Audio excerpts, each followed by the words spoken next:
Welcome to week 1. I just wanted to give you a quick overview because as you look below this video insert, you'll see the approach for our week this week and the specific activities that need to be done. The first thing I'd like you to do is to read the first 4 chapters of Emotional Intelligence 2.0. These chapters are very, very short, but I think it'll give you a really nice overview of emotional intelligence and facilitate then your understanding of taking the very brief Emotional 2.0 assessment that is in the book. This assessment you'll need to download and save as a PDF, and then send it through Submit Assignments so that I have a full copy of your final report. The assessment takes probably 4 to 5 minutes total. Please do think carefully about each question that it asks about these 4 dimensions of emotional intelligence. Now, once you complete this Emotional Intelligence 2.0 assessment, you are now ready to enter the first discussion board post. There will be 2 discussion board posts for this week. The first one, I have a series of questions I'd like you to answer in your introduction. And the last 2 is to share with the class your highest emotional intelligence score, as well as an example of how you've used that dimension of emotional intelligence recently. So specifically in the last 3 to 6 months, to focus on a specific behavioral example. Then I'd like you to share your lowest score of the 4 emotional intelligence dimensions and an example of when maybe you could have used that dimension but did not utilize it, and as a result possibly had a suboptimal impact on your interactions or your group discussions, whatever the situation may have been. And again, I'd like you to think of a recent example to share of this lower score of your emotional intelligence. I'd like you to post those summaries to Blackboard, and the first discussion board will be due by Wednesday at 8 a.m.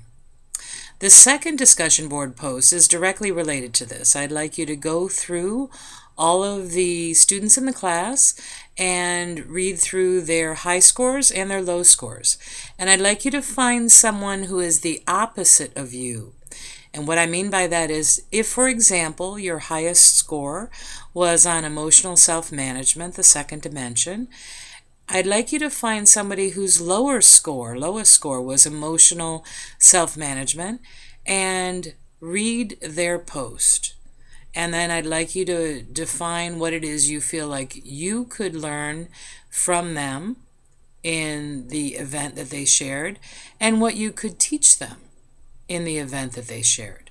So maybe you had a situation where somebody triggered you during a meeting at work and you took possibly an approach where instead of responding to them in the meeting, you took a moment, you counted to 3, whatever your strategy was, and then you responded in a focused and a direct way rather than in a way that maybe left them feeling less than or came across as condescending.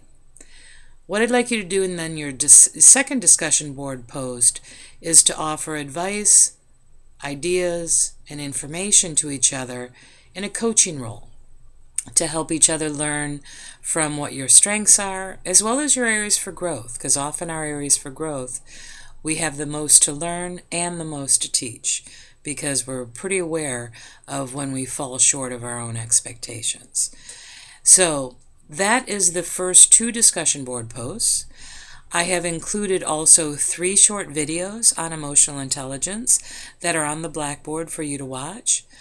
I also am going to ask you to read 2 specific articles on resonant leadership and emotional intelligence and coaching.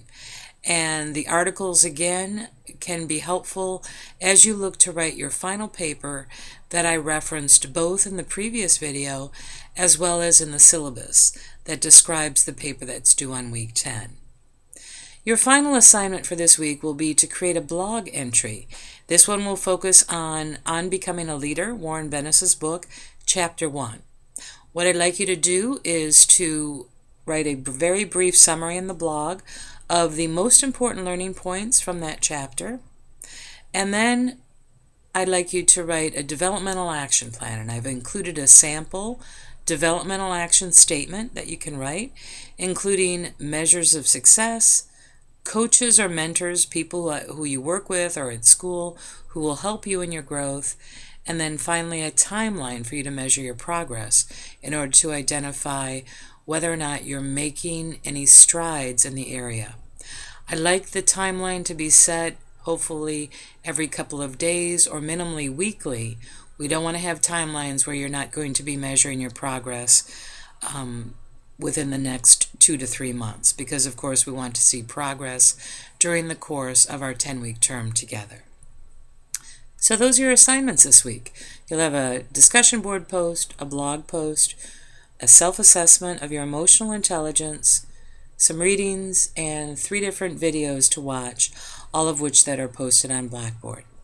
So again, if you have any questions, please do post that information in our Q&A discussion board that I have as one of our quick links on the Blackboard, and or you can send me an email directly at Dolson, then the number 2, at laverne.edu.